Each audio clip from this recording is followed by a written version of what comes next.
your work family is part of family, and at least it is for me. And Taylor Morrison was, you kind of feel like you give birth to it. And we had started down the road to divest. The UK had started down the road to divest of the company, and we didn't know which way that was going to go, but we knew we were going to enter into a process. And at that point, I had spent years with our team building this company, and it was critically important to me to know that everyone was going to be okay. I mean, as the CEO, Jacob, I feel the responsibility every day for my team. And the decisions we make every single day affect not just my 3,000 team members, but their families. So you're making decisions that have an impact on thousands and thousands of people. So I don't know that there would have ever been a different choice for me, but part of it probably selfishly gave me peace of mind.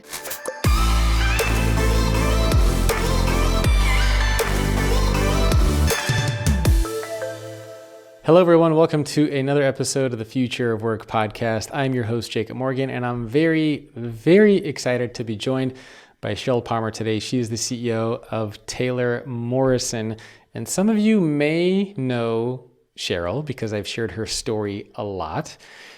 She's in the book, The Future Leader. She is mentioned in pretty much every keynote that I give on leadership. And now here she is in person. Sheryl, thank you for joining me.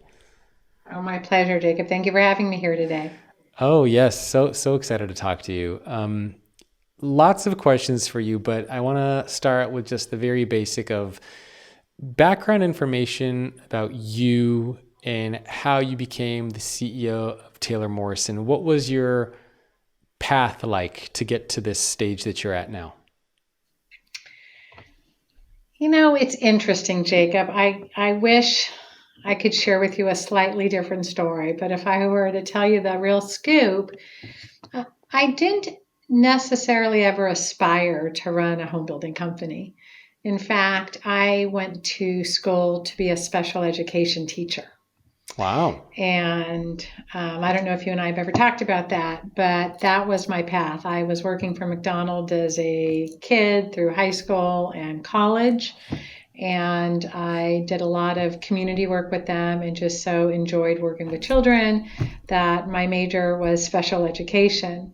I actually never had the opportunity to teach because in part, while I was at McDonald's, my career just kind of took off.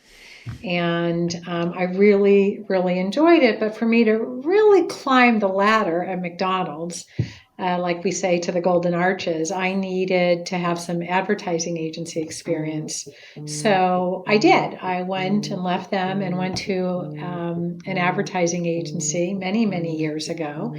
And one of my accounts was Dell Web Corporation. And once I got into the real estate side, after just working with them for a short while, they asked me to come join them internally. And once I did that, I kind of never looked back. So I joined Dell Web in marketing. Shortly thereafter, I went into operations. Then I worked for a private builder of active adult communities, Blackhawk, back in the 80s, early 90s. Then I joined Pulte and went through the operational ranks and ultimately a regional president. And thought I was going to retire, and I left to spend some time with my kids. And that's when I was contacted what was Morrison Homes back then, and joined Morrison as a regional president. And it seemed like 5 minutes later, merger happened between Taylor Woodrow and Morrison Homes. And shortly after that, I got asked to take over. And so I've had the blessing of being the CEO since 2007. Wow. Crazy. I think I saw an interview with you, and I think it was an article that was written. And in the article, you said something along the lines of like why everybody should work at McDonald's. And it's not meant to be taken literally, but it sounds like why everyone should have that customer facing experience. Can you talk about why you think that's so important and what McDonald's actually taught you? I can. I actually think it was twofold. I think you nailed one of them, Jacob, and that was this customer facing. And if you think about McDonald's, the customer was always front and center, and it might have been the child and talking to the parents to get to the child. It might have been the child talking, getting to the parent, but they were masterful at reaching their entire audience. And I Yeah. had the blessing of Ray Kroc was alive. I worked in the corporate office with Wow. Mr. Kroc and really got to know him. So it was just a highlight of my career. So that was part of the comment. The second part was just work ethic. And, at McDonald's, I think there was a mantra decades ago that everyone should go into the service because it really teaches you discipline. I think McDonald's was somewhat similar. I mean, you had to pull out the shake machine and sweep behind it. There was no cutting corners because that was so much a part of their brand, their reputation. It's what the consumer trusted. And so it was not about selling burgers. It was about selling experience. And I have borrowed from that time in my career for the last lot of years. Yeah. I mean, I hear that a lot from a lot of executives that I interview, that a lot of them started earlier on in the customer facing roles and they brought that with them as they continued to grow and evolve. For people who are not familiar with Taylor Morrison, can you give a little bit of context around the brand, what you guys do, how many employees you guys have? And I know you've won a lot of awards and got a lot of recognition as far as being a great place to work. You've received a lot of recognition as a CEO. So if you want to share any Wow. of those Thank you. Humblebrag awards. Well, I'll brag on my team because just last week we were named America's most trusted builder for the seventh year running, and I that's saw never that. been done before. Congratulations. So I am, given the environment, and I'm sure we'll get there in the last, COVID 18 months, our industry has evolved and changed and been challenged by a lot. So I've been proud of my team each and every year when I get that phone call in January. I certainly wasn't holding my breath this year because it was not that I should have, because I have such confidence and respect and trust in the team. But it was a big deal. So I'll start with that. But who's Taylor Morrison? Taylor Morrison has been around in part and for much more than 100 years. As I alluded to before, when I joined Morrison Homes. And it was the combination of both Morrison Homes, who was a private builder in the US, held by a public builder in the UK, what was George Wimpey back then, and Taylor Woodrow Homes, who was the only other US builder that had a UK public parent. So those two companies came together in 2007. I would tell you, Jacob, that both companies were small, close to what you might call a national footprint, but relatively small, not top 20 builders. When we came together, we barely were a top 20 builder. And over the last 15 years, through the coming out of the downturn and through a number of acquisitions, we build in Arizona, Colorado, California, Texas, the Carolinas, Florida, Georgia. So what we often refer to mostly as the smiley states.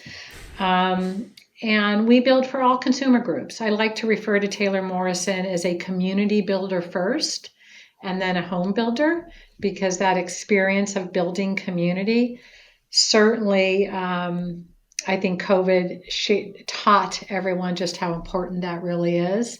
So we've grown from, like I said, not quite a top 20 builder to the fifth largest builder in the United States, building for all consumer groups. And part of that journey was 6 acquisitions. So it's been quite an evolution over the last 15 years. And how many employees do you guys have now? We have just over 3,000 team members across the U.S. Wow.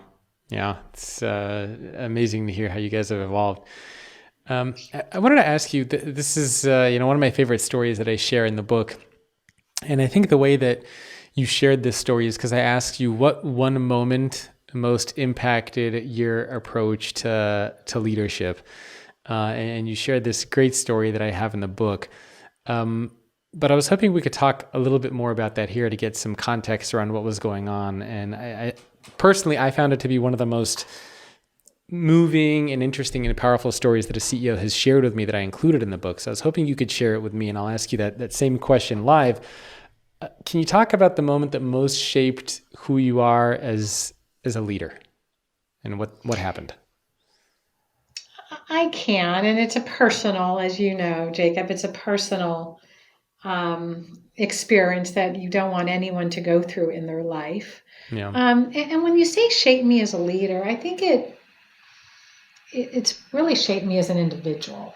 And obviously I bring my whole I like to say my authentic self to work every day. So I guess it shapes me as a leader. I've always been one that has looked at the glass half full. I believe life is what you make it. Make the most of every day, dream big, appreciate people, look for the good in everyone you come into contact with. And that's really the way I've chosen to live my life. But I was tested. This happened just over 10 years ago when I was on the UK board of directors, and part of that process is I needed to have a physical, and I'm a really healthy person. I don't get even a cold. I'm really a very healthy person. And when I went in for that physical, long story short, they found a brain tumor. So how And did they didn't know how. were they just randomly like doing a scan and they found it, or how did they How'd they discover? find it? Yeah. When you go in for kind of an executive physical, I met with what I think they called the concierge doctor. And, okay, tell me what's wrong with you. Well, nothing's wrong. I'm really a very healthy person. Well, I do get a headache once, now and then, but I have a stressful job. So I guess that makes sense. I take a couple Advil and I move on. So that motivated them to do an MRI. Wow. And I got the MRI, and then I was heading back to the office, and I got a call to turn around and come back to the hospital because they needed to repeat the MRI with contrast. So put some dye in and I'll be honest, I'm like, why? And they didn't tell me a whole lot and it made me a little nervous. I turned around, I went back, I got a second MRI, which is not your most fun thing, and later that night, I got a phone call from my doctor that they had found a tumor. Oh my God. And it was in the center of my head, so not very accessible. And they really didn't know if it had been there 5 minutes or 5 years. And so the strategy was, let's just watch it. And so from that moment, every 90 days, maybe it was even 60 days, I had to go in for an MRI. And I did that about 3-4 times, and there was no change. So all was good. I never told anybody. I don't even think at that point my children knew, because I didn't want to scare them, and they were teenagers at the time. So my husband knew, and that was really about it. And then I went in probably about 8 months later, and, I just had a sixth sense that something else had changed. Yeah. And, I remember my husband saying, this time they're going to tell you not to come back for 6 months. And I'm like, I don't think so. And sure enough, it had grown. And so then I started down this road of, do you get it taken out, or do you do this process called Gamma Knife where they try to shrink it? And it's probably where I learned so much about the importance of advocating for yourself on any medical journey. Because I started traveling the country, and it was amazing the contradictions in opinions. I had, and I have such respect for the medical industry, so I don't want this in any way to be perceived anything but that. But I had neurologists telling me that I should not have surgery because it was in such a dangerous territory. And I had surgeons telling me that if they tried the Gamma Knife and they weren't successful, it would be inoperable. Oh, jeez. So I ultimately got great confidence with Barrow's Neurological Institute and decided to have it removed because if I'm going to live life, I'm going to live it to the fullest. Yeah. And I just didn't want to take the chance of anything different. So told the kids, went to the UK, told my boss in the UK we were about to sell the company, so we had to put that on hold because, best case, I'd be back in 6 weeks if all went well. And wrote, letters to the company. They found out the day when I woke up from the surgery. But, I like I said, I think I always appreciated life and enjoyed every moment. But when you write those goodbye letters to your children and to your company, it changes perspective on what's really important in life and why would we let the little things get us down. There's too many big things we can't control. The good news is I had a very long procedure and they removed the tumor. I go back every 2 years and I have for 10 years and there's been no regrowth. So I think I am. That is a story of my past. Yeah, that's tense. When you say you wrote letters, you actually wrote 2 letters to everybody, right? Can you talk about the 2 letters you wrote and why you decided to write 2 versions? Well, I wrote 2 versions to the company, and those were, we have been on this amazing, journey. Keep going, make me proud. And that was if I wasn't going to make it back. Yeah. The other letter is, I'll see you in 6 weeks. Everything's fine and keep going. And I miss you guys already and I'll see you soon. Because I just didn't know which way it was going to go when I made the decision to do the surgery. To my kids, those letters still stay in a safety deposit box. They've never seen those. Really? But those were, yeah. Wow. I could get emotional when I talk about that piece. But yeah, I wrote a goodbye letter to my kids in case I just wasn't going to have the opportunity to ever express some of the things you wish you were going to say that you never take the time to say. Yeah, no, totally get it. So are you going to show them those letters when they get a little older?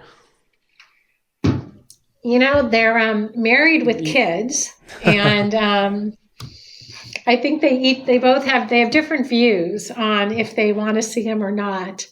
But we'll see. Right now, I feel good that they're locked up, but maybe there's some point in the future where I pull them out. See, you got me teary-eyed now because I'm thinking about like my 5-year-old daughter and my 18-month-old son, and yeah, it's tough. I mean, I can't imagine what that was like to go through, and you were probably terrified. But what I found particularly moving is that during that process, you were still focused on taking care of your people, not just your family, but making sure that your employees were taken care of.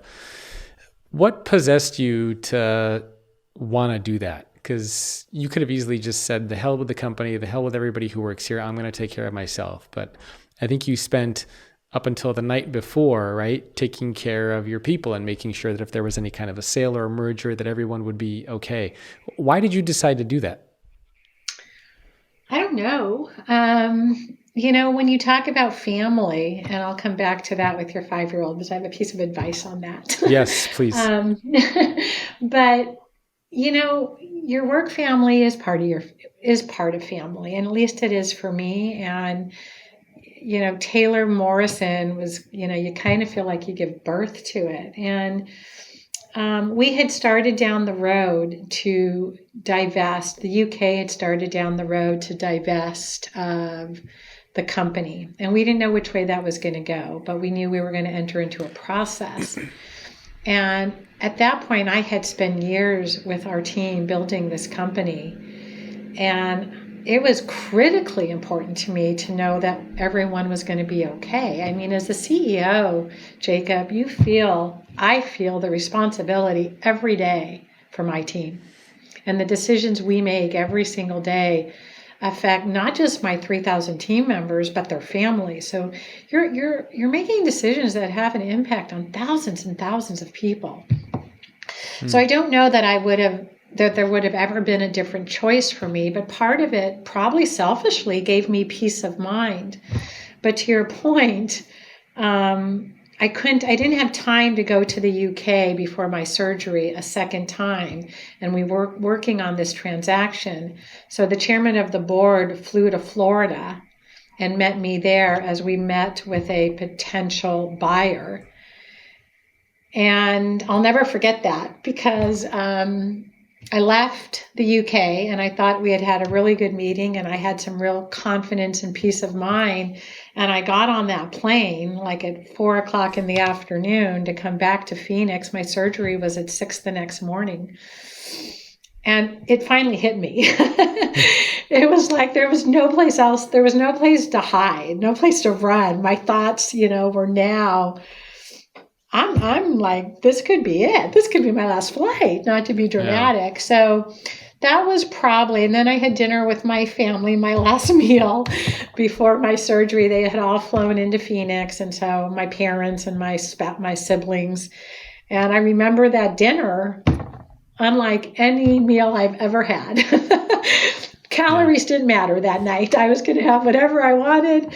And I was going to just completely put myself into my family mode. So I think part of it was the responsibility that I just feel as a person, and part of it was an escape mechanism, to be honest. Yeah. Can you talk about how this changed you as a leader and as a person? Like what did it do to you? What was the kind of before Sheryl and after Sheryl, if there was any change? Yeah. You'd probably be so better served asking others, but I don't think it did. I think I feel like I've always been about people and about relationships. I don't know if it changed me as a leader as much as it changed me as a parent. Because my career was such a overwhelming part of my adult life. And once I started traveling and my kids and, thank goodness I've got just these wonderful kids and a wonderful husband who was home. But I always convinced myself that quality over quantity. I think that was what I, kept telling myself that, when I'm there, I'm going to be there in totality, but I won't make it to everything. And I think I started questioning that and recognizing how important each of those moments were.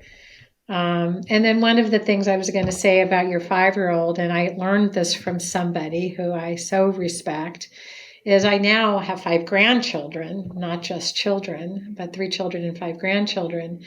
But I write them letters at Christmas because one day I won't be here and they won't know me the same way my kids knew me. And somebody told me that he did that with his children every year. And now that he has adult children, they actually sit around the dining room table on Christmas Eve every year and go through the letters when they were 5 and 7 and, first date, first this. Because you can never get it back. Yeah.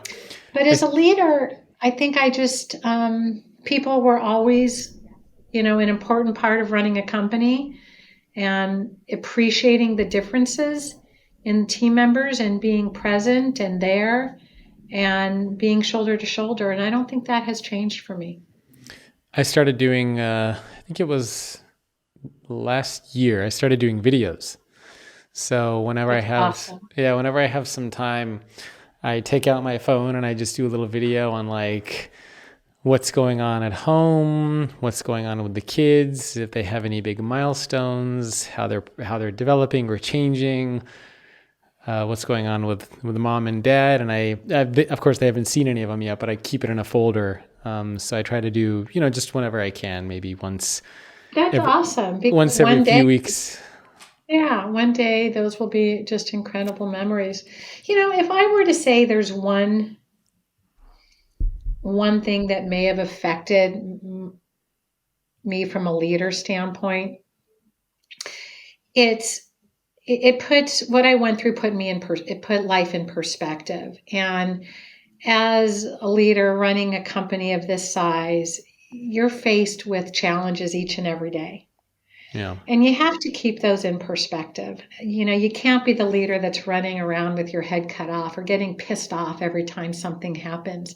Because guess what? Tomorrow that will be replaced by three more things.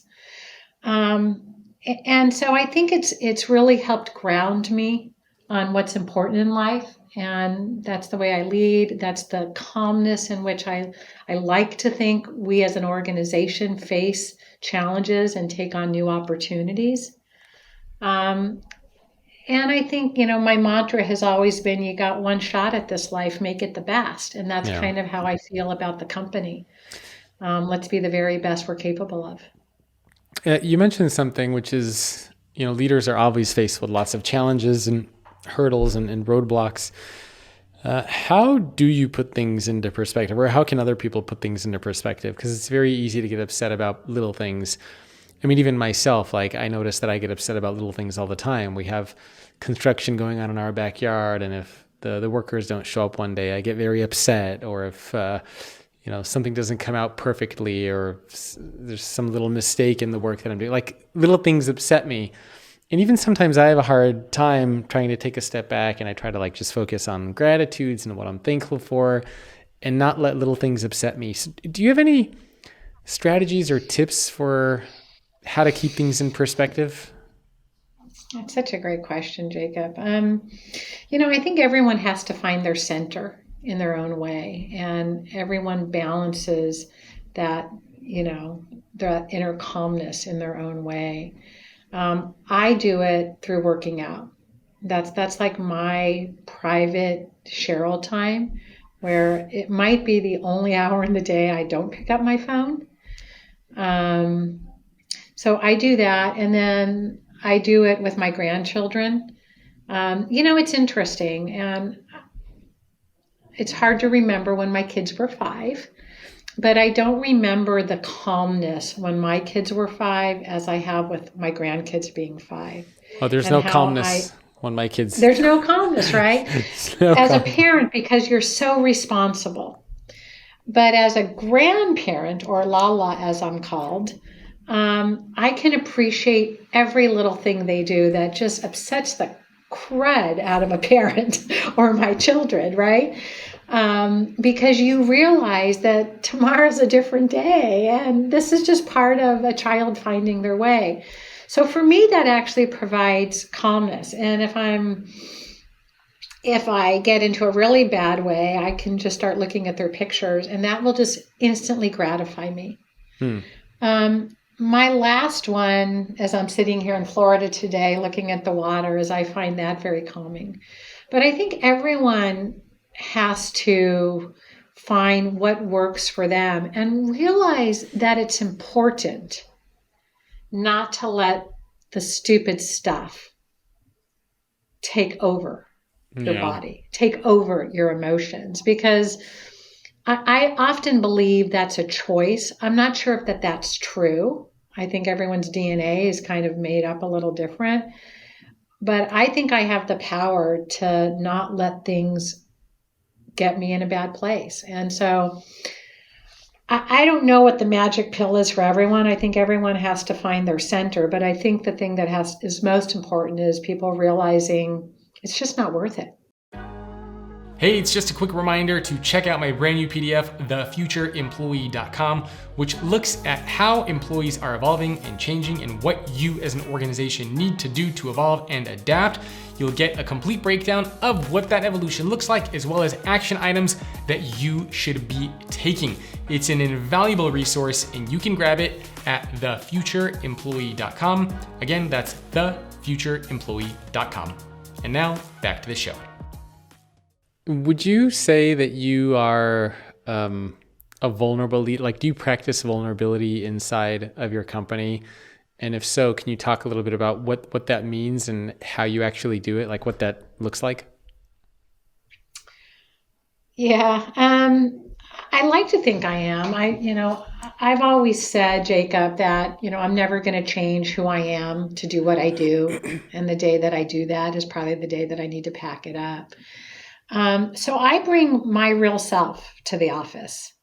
And there's a lot of things that I've had the blessings of learning over the years. Most of, it's funny when you get into a new role, you get access to new information.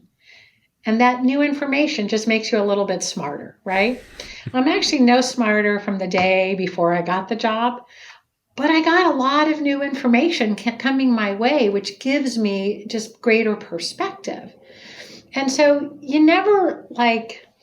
I've never believed that I'm anyone but Sheryl Palmer, the mom, the grandma.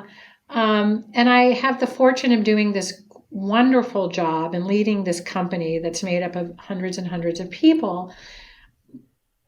But they're just going to always know me. I don't try to show up differently. There's so much I don't know, and that's why I surround myself with such talent. I'm not embarrassed about it. We can't know it all. I think leaders think they have to be the one at the front of the room that knows all the answers. That's just bull. Yeah. We all come through life with different experiences. We pull on those experiences, but the best gift I can have as a leader is surround myself with people a whole lot smarter than I am, and take the advice and the counsel of these experts in all the different parts of our business. So I think that's one. I think the organization understanding that and getting to know our leaders and being approachable, being authentic, I think that gives the organization permission to ask for help, to acknowledge the things that they could do different. We talk a lot about being the CEO of your career, that we're going to do everything we can to help you be successful. But the way to be successful is be who you are. Trust who you are, and let other people know your story. I have spent a great deal of time with someone I have a great deal of respect for, Doug Holliday, who has had a tremendous career, an author, and he talks about getting to know people's story. And because everybody is born into a story. And taking the time, I think being vulnerable is caring enough about, what's your story, Jacob? You're married, you have a 5-year-old. What makes you tick? What gets you excited? What gets the passion going? Just being who you are. I think that's vulnerable leadership. Do you ever find that people in your company have a hard time with that, or other leaders struggle with that? And if so, is there anything that you can do to help? Basically, what are the variables that need to be in place to allow vulnerability to flourish inside of an organization, to allow people to be themselves? Yeah, it's fascinating. Our culture might not be for everyone. If you're used to an environment where you're told everything you're supposed to do, you're not supposed to show any vulnerability, you probably won't be very successful at Taylor Morrison. We have a rule at Taylor Morrison. It's called the no asshole rule. And sorry if I'm not supposed to say that on a podcast. No, you can say whatever you want. Okay. So we have this rule, and it's pretty well known that that's just not okay. And that doesn't mean we can't make tough decisions. That doesn't mean that, we can't have the very serious conversations with people. Yeah. It just means that we're always going to be respectful and realize people should be treated with a certain level of respect, but they should be held accountable for their job and responsibilities. So it's not for everybody. And I think some people self-select out if they think we're too open of an organization, if we're an organization that does put people and we lead from the front. I remember, and those leaders wouldn't be with us anymore, but I remember a time when I would send out company-wide communications, and, it would end with, if you have any questions, let me know. And our leaders, some of my leaders would be, you can't do that. You don't want them writing you. Well, of course I want them. If they have a question, let them write me. It's one of my favorite things around the holidays, or when there's certain communications, that I actually get a lot of communications back. And I get questions, I get thank yous, and I respond to every one of those. Sometimes it could be 10, sometimes it could be 200. But I think that's a vulnerable organization, that we're all accessible. We're all here to serve the same cause. And I think it's an expected part of our culture today. Yeah. No, I agree. And it's, I also think it's something that a lot of leaders struggle with too, or a lot of people struggle with in general, is how to be your true self and open up and share your mistakes and failures and fears. But you've clearly done a good job of it. Grow. Yeah. Yeah. That's unfortunate, because that's when we grow. And if we're not allowing ourselves to learn from others, then how can we possibly lead an organization to a better place? Yep. I wanted to ask you about something else that I read, and it's about your time being a leader at Sun City West. And I read something where you said that when you were leading there, you actually had no leadership experience. You were, I think, in your earlier mid-20s, and you were leading people more than twice your age. Can you talk a little bit about, and the reason for this is I feel like a lot of leaders get put into positions where they have no leadership experience and they're just expected to figure it out. And I found this in doing research in my book, that on average, people get into a leadership position at some point in their mid-20s, early 30s, but they don't get any formal leadership training until like their early 40s. So there's a period of 10, sometimes 15 years where you're leading without being trained or taught how to lead. So what was that like for you, and how did you learn to lead? Yeah, it's called the fake it till you make it, right? Some of what you described. It's interesting, because if I think about an impressionable time in my career, that absolutely would have been it. And it was two things, Jacob. One, I think in sales and marketing, and it's certainly true in our industry, and I think it's true in probably a lot of industries, is you start down a path with one of those professions, and you get to a point in your career where the other one shows up on your business card. So you have no experience, right? So that happened to me. I was a marketing professional. I had worked for McDonald's. I had worked for advertising agencies. I had come to Del Webb. I was a marketing professional when I was hired. And honestly, I didn't like it. It was way too corporate. And that wasn't what I had kind of gotten used to in the agency environment. And I was going to leave when one of the leaders out at Sun City West asked me to come be a sales manager. Well, there was a lot wrong with that. I had never sold. I had never done sales. I had never managed. And I'm like, okay. So 2 weeks later, and I was about 24, 25, I went and got my real estate license. And at Del Webb, the average age of the sales team was probably 60. Oh my God. And so I walked into Sun City West as this young new sales manager who knew nothing about sales. And I had a sales team of probably 30 salespeople, because back then, in Sun City, we would sell about 1,000 homes a year out of one sales center. Wow. So I think that's when I probably self-taught myself what leadership is all about, and the differences between management and leadership.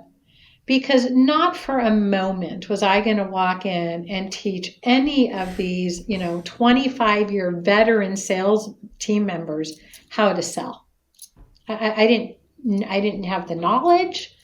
There's no way they could respect that. They knew so much more than I probably would ever know about selling. But that's when you learn about what is it I can do. And I want to be a resource for you. You have so much knowledge. That's fabulous. But how can I help?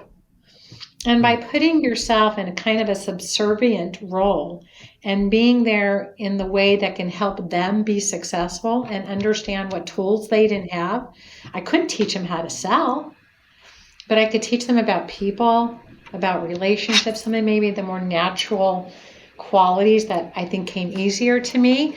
And more than anything, I could walk in with my title and help them be successful. And that's what leaders are supposed to do. Yeah. That's what managers are supposed to do. And give them knowledge that, our industry is somewhat antiquated and everything operated in silos. So salespeople weren't supposed to talk to construction people who weren't supposed to talk to land people. Well, that doesn't work. That's a formula for disaster. And so I broke down those walls and brought that knowledge to these really tenured salespeople who needed to learn more about construction or wanted more information about when this next release of lots would become available. So you just look for the opportunities on how to make them successful. And what's the expression? All boats float, right? Tides float. Rising tide lifts all boats, I think is what it is. It's true. It's true. Yeah, I love that, because I think when a lot of people become leaders, they assume that means that you need to teach everybody what to do. But sometimes being a leader is about letting other people focus on their strengths, and you help support them even more. You don't have to change what they're doing or assume that your way is better or that you're smarter. But it's it's that coach mentality. Support. Yeah. Mm-hmm. So it sounds like everyone needs one. Yeah. So that's what helped you, it sounds like, kind of grow and develop. So you realize that that's what you need to do. Oh, I was terrified when I walked into that job. I had this, like I said, it's just such a successful team. And how can I be of value? How can I help? And so some of it was intentional and some of it was absolutely inadvertent, learning from them and recognizing the impact of making them successful. That was unreal for me. Yeah. Two other things that I wanted to ask you about. One is, in the same interview, I think you wrote something about the importance of having thick skin and why leaders need to have thick skin. Can you talk a little bit about what that means, why that's important, and how do you actually develop thick skin? Because I think now there's a lot of spotlight on leaders. It's very easy to scrutinize everything, to pick everything apart. A lot of people are turning to leaders. And especially now in this kind of transparent social media world that we're all a part of, the thick skin is really, really important. But it's also, I think, hard to develop. Yeah, and it's probably a balance, don't you think, Jacob, of having thick skin, but not losing the empathy. Because you don't want that skin to be so thick that you become tone deaf. Deaf. And don't really hear or try to understand what's going on with your workforce or your customers. But especially to your point, in today's social environment, things don't always have to be real to be communicated. And so you have to be able to kind of parse that apart and make sure that you're responding to real, accurate data. And that you're collecting facts. And so thick skin, I'd say my skin is selectively thick because I'm a sensitive, emotional person at heart. If I were to be really honest about it. And so my bias would be, and I wear it on my sleeve for the most part. People can see it. I don't have a great poker face when it comes to that. So I think early on, I just had to teach myself if it was really upsetting me and impacting me, I had to leave the office. And if my way of dealing with it was crying, I was going to go to the car and do that. Over time, as I think I developed confidence, in what I was doing, I think I developed that confidence in two places. One, to really not respond or react until you really understood it, because there are things you can't control, and to really seek to understand. The second thing I learned goes back to your earlier question around vulnerability, that, if I'm going to show up as my authentic self, then sometimes they're going to see that sensitive side to Sheryl. Yeah. And sometimes if things really hurt, or I'm going to be really honest with them and I'm not going to hide it. So I think it's balancing the two. I want my skin to be thick enough to deal with it, not react compared to respond. But at the same time, not lose myself in Yeah. trying to be so tough in someone that I'm not. Yeah, there's a fine balance between thick skin and armor, I guess, is. I think that's well said. And I think my skin's thick. I don't know that I'll ever have the armor. Yeah, I think that's a good way to think about it. Is you want to have that thick skin where you're not going to crumble if somebody challenges you or disagrees with you, but at the same time, you don't want to have that armor where you can't show up to work each day to show emotion or to be yourself. Well, and you have to realize it's not personal, Yeah, right? yeah, So these are business decisions. So when it's about business, the thick skin for me is very, very easy. It's when it's personal and there's people involved and emotional. That's where I think it gets a little bit harder. yeah. Another thing that I found out about you, and I don't know if you still do this or not. Do you still hire people in a restaurant? My secret's out. I think that came up in the New York Times Office Corner article. Yep. And I got to tell you, everybody knew because I was silly enough to talk about it. But I always believed that, by the time I was doing an interview, the skill was there.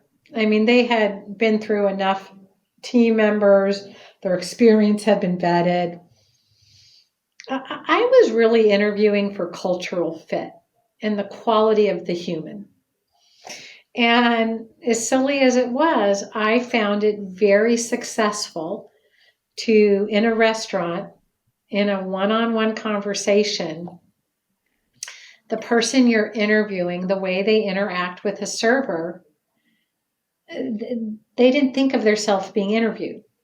And sometimes they were dismissive. If you found yourself having lunch with somebody that was dismissive of that server, to me it said a lot. And I don't know if it's fair. It's just the way I looked at the world. It said a lot about their leadership style. It said a lot about the way they engage with people. And, it doesn't matter in my organization what your role or your responsibilities are. You're part of the Taylor Morrison family. Yeah. But over the years, I've experienced leaders that just don't have the time for people that maybe aren't in management or that don't have something to give them back.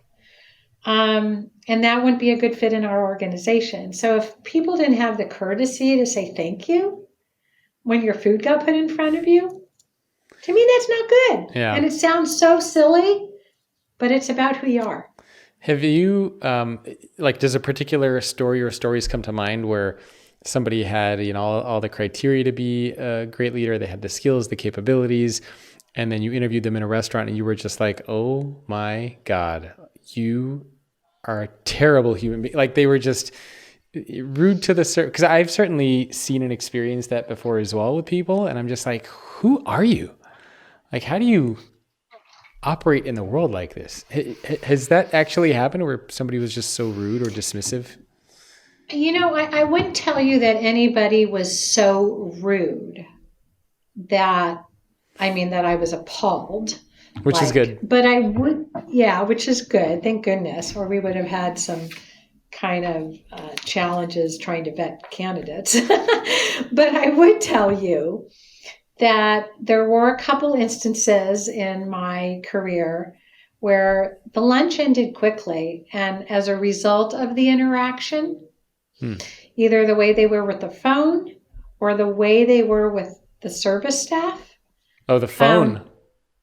The phone. Oh, They had the phone or out. the service staff, that the talent wasn't enough. Because you can always find, Jacob, if anyone believes that they're indispensable or that there's nobody else that can do it, that's a naive, that's just naive.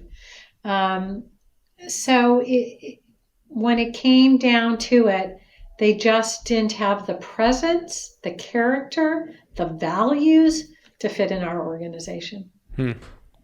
Yeah. It's a good tip, I think, to interview leaders or executives in some kind of a place like that and see how they respond to others. It's sneaky, right? Because they don't know, like you said, the part of the interview process is how they interact with others. Right. And they don't know what's happening. But if you have Yeah. them in your office, of course they're going to be nice to everyone they want, right? Yep. So and I never intended it to be sneaky, but it just gave me a different glimpse into somebody's personality. Takes people out of their comfort zone sometimes.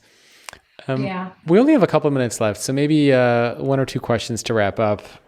What advice do you have for people out there who want to become better or more effective leaders? So when you look back at your career and everything that you've learned, are there some particular leadership lessons that you take away that you think other people should learn or apply? I think we talked about one, and the first one would be, who you are got you to this place.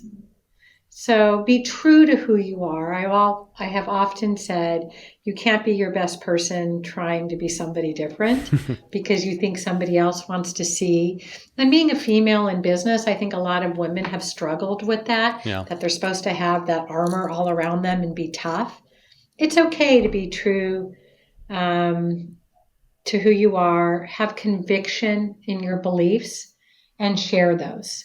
Don't allow the job to change you. I think that's first and most important. I think on a similar line, it's trust your gut. Same thing.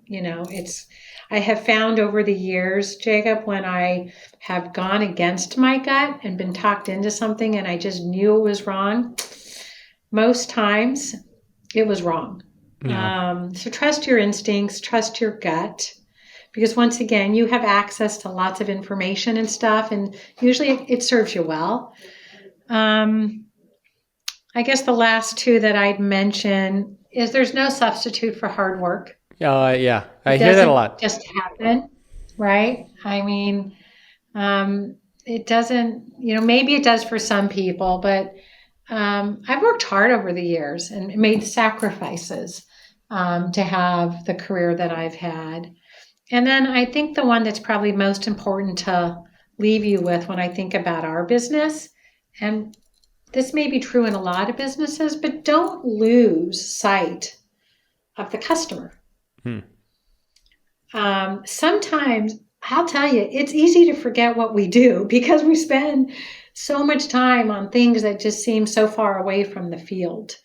But it doesn't matter if you're talking about your internal customer or your external customer.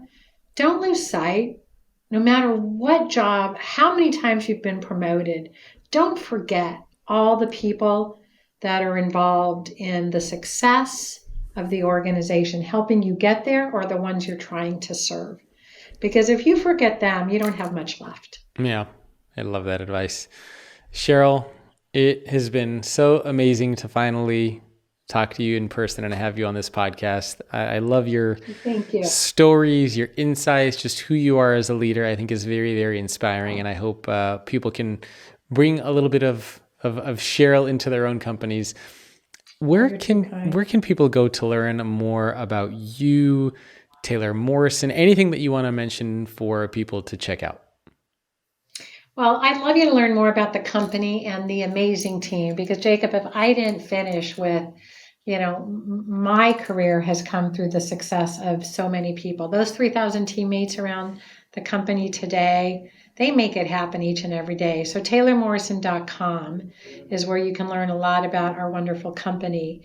Taylor Morrison on LinkedIn is a lot where you can learn a lot about our team members around the organization, because we love to showcase our team members and the great work they do within the company, but within the community.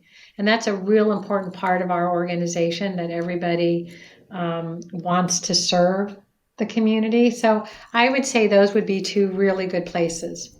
Perfect. Well, Sheryl, thank you again for taking time out of your day to speak with me and share your stories. I really, really appreciate it. Oh, it's been a pleasure. And I wish you the best. And the best in 22. I know it's getting a little late to say Happy New Year, but it's still early. So take care, stay well, okay? Thanks, and same to you. And thanks everyone for tuning in. My guest, again, Sheryl Palmer. She's the CEO of Taylor Morrison. Make sure to check out the company. And you can also Google Sheryl and you can find a couple of interviews with her as well. And I will see all of you next week. Thanks again for tuning into today's episode. Please remember to rate and review the podcast on Apple Podcasts or whatever your preferred channel is. I cannot express how important those reviews and ratings are to the success of this show, and they keep allowing me to bring back amazing guests. Lastly, don't forget to check out the brand new PDF that I just put out, which looks at the evolution of the employee. In other words, how employees are evolving and changing, and what you as an organization should do to adapt. You'll get a complete breakdown of what that evolution looks like, as well as action items that you can and should be taking. That PDF is available at thefutureemployee.com. And if you want to reach out to me for whatever reason, whether it's inviting me to speak, sponsoring the show, or just giving me some feedback, you can always do so. My email is jacob@thefutureorganization.com. Again, that's jacob@thefutureorganization.com. Thanks again for tuning in, and I will see you next time.